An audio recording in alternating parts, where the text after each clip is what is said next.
Bonjour à tous, donc on se retrouve pour le prono du dimanche 4 mars. Donc aujourd'hui 6 paris, buteur comme d'habitude. Donc déjà avant de commencer, un petit bilan sur les pronos d'hier. On fait un 4 sur 7 avec notamment une cote à 4,30 en seconde division allemande. Troy Denis et Andrzej Kramaric cotés à 2,90 tous les deux, qui passent aussi. Dominique Drexler qui passe aussi coté à 2,60.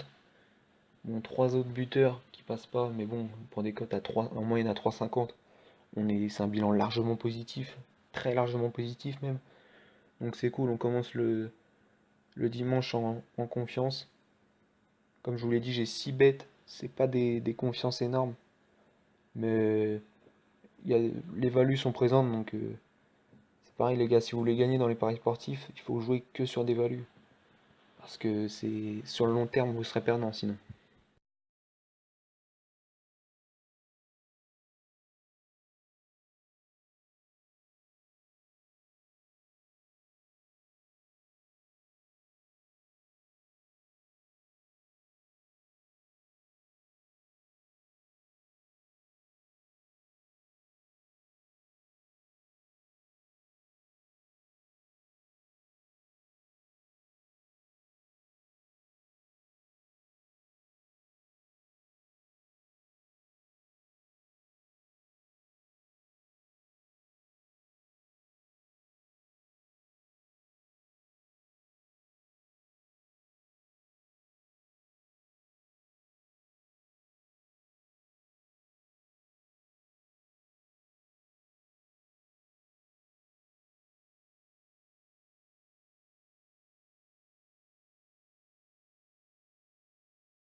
Donc ensuite, le pari sur lequel je suis le plus confiant aujourd'hui, Lokomotiv Moscou accueille le Spartak de Moscou, donc un derby de Moscou.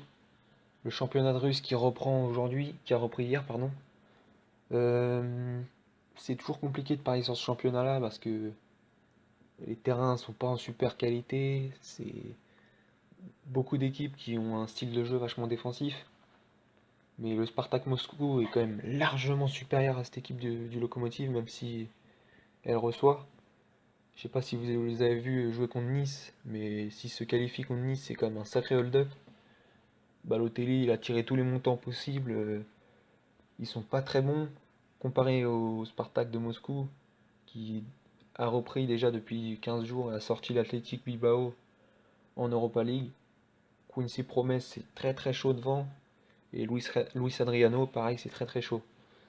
Donc moi quand je vois Luis Adriano côté à 3,10, même si c'est à l'extérieur, c'est un super attaquant. Il a été Sperd au Milan AC il y a 2 ans, mais quand il était au Shakhtar, il scorait c'était une moyenne de quasiment un but par match à un moment. Donc c'est pareil, il reste sur 2 buts contre Bilbao. Donc il est déjà en forme. Donc je le vois marqué aujourd'hui. 3,10, 0,5% de la bankroll.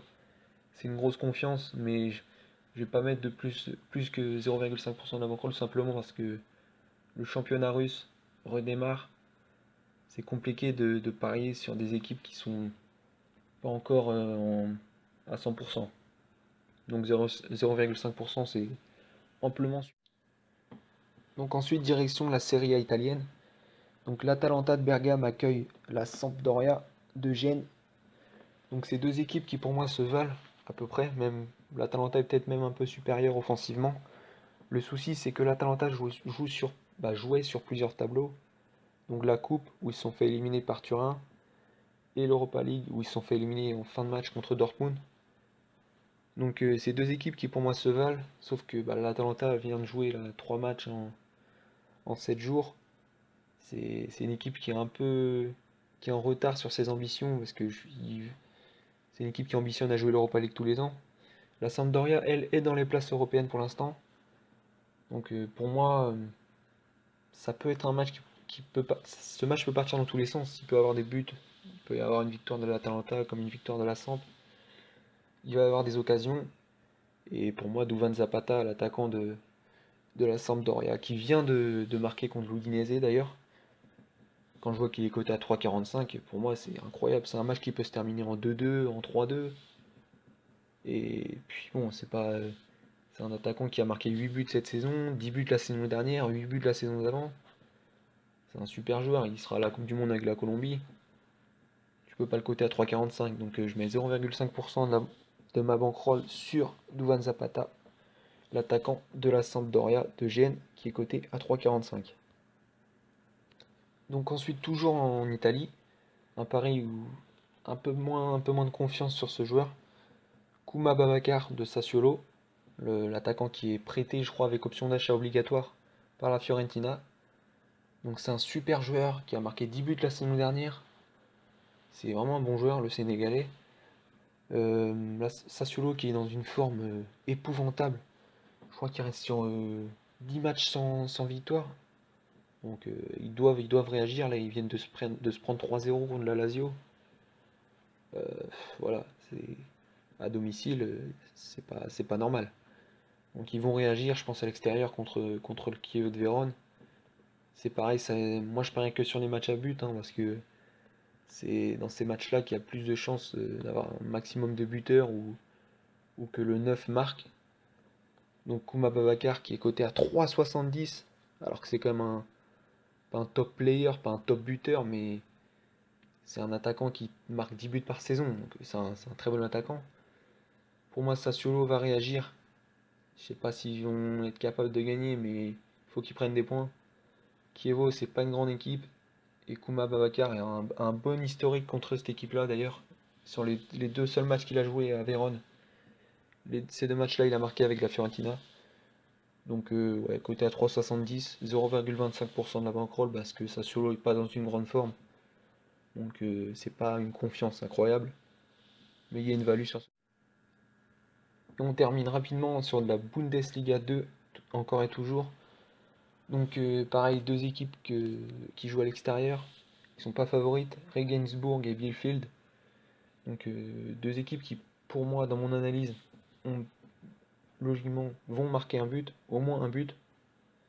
Et quand je vois leur buteur côté, que ce soit Marco Grutner de Regensburg, côté à 3,50, et Andreas Volkshammer de Bielefeld, côté à 3,45, pour moi, il y a une grosse value là-dessus, parce que pour moi, c'est des équipes qui ont, voire même des chances de marquer au moins un but, voire même deux, peut-être même trois. En Bundesliga 2, ça peut partir très vite, hein. Donc quand je les vois côté à plus de 3 déjà, je les joue.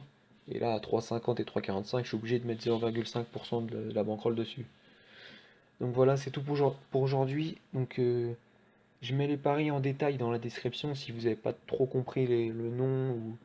Parce que bon, les Allemands, ils ont des noms un peu... voilà, vous voyez ce que je veux dire.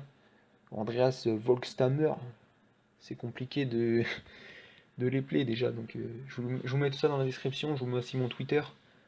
Parce que comme d'habitude, je mets les paris une heure avant sur mon Twitter. Quand j'ai la feuille de match sous les yeux. Et puis bon, on se retrouve peut-être lundi.